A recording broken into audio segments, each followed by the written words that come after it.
the fans that have traveled up here to Watertown, the third jerseys, man. And like you said, they just pop on the ice, man. They're awesome. They certainly do, and happy to say YouTube Live is now officially up and working. It's right. A little darker than I'd probably like it to be, but we do want to thank everybody who's tuning in on YouTube Live, and will be joining us this year as much as we possibly can as we continue to push through the season.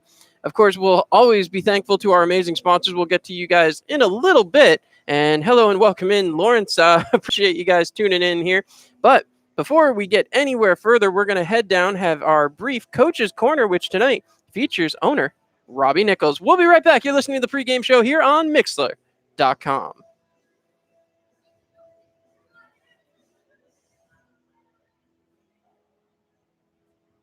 Out there and put that uniform on again.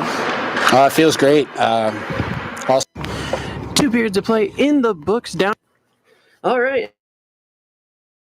Nichols, Robbie, we have a great bunch of guys out there on the ice getting ready for the first game of the preseason, the only game of the preseason.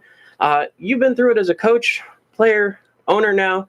What is it about preseason that, A, you're looking for, and B, especially on the heels of such a great season, that you're looking forward going into opening weekend next Friday?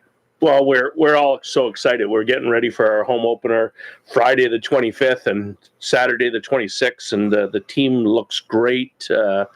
Really a preseason game like tonight, it means a lot for these players. We have maybe 6 decisions we still have to make. These decisions involve players that played for our team last year, new guys that are coming in to try to earn a spot and steal their jobs. And so tonight's a big night.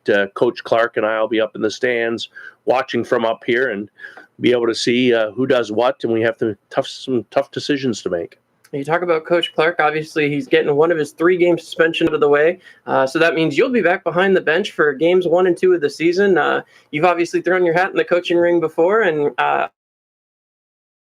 we had it last year as well against Danville. What's that like to get back out of the owner's box and into the coaching booth? Well, it's something I don't want to have to do again this year or for a long time.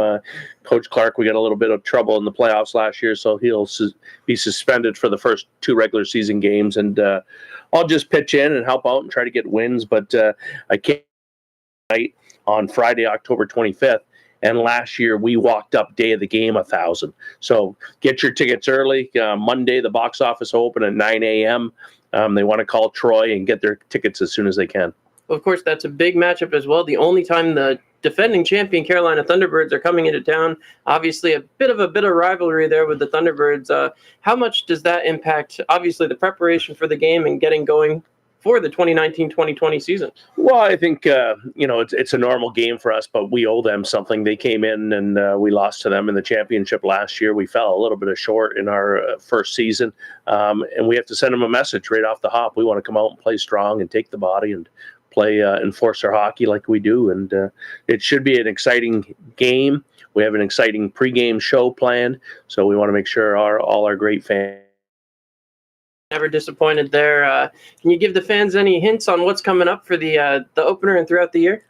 I feel good. I really do. A lot of hockey seasons you go into it and don't know where you're going to end up, but I feel good about this season. I hope it's our year. Clarky's done a great job assembling this team, and Captain Mafoose is back and healthy, and Rennie's back and healthy. A lot of guys are back and healthy. I looked at the last playoff game, and we were missing 4 of our starters, and goalie Passingham was out, and so we're a little depleted, but now we're back at full strength, and it's the year of the enforcers. Well, one last question before I let you go. You just talked about missing players down the stretch. The hockey season, as you can well attest to, is a long, grinding, tough year. What did we learn from last season in order to make that push and to strive for that year of the enforcers you just talked about? Well, I think a key difference was Carolina got a player back that played 10 games and came back right at the right time and helped them win the cup. I think we have to do the same thing. Players that go up, we're really proud of them and we want them to stay. Timo has gone up to Macon and playing in the Southern Pro Hockey League, and we want him to stay there as long as he can and play well. If he happens to come back, we'd love him to get his 10 games in and then leave again or whatever. But those are important to make sure stars and good players get 10 games in the league. And, call a spade a spade. Our defense was a little weak going down the stretch and in the playoffs with some injuries and stuff. So really bolstered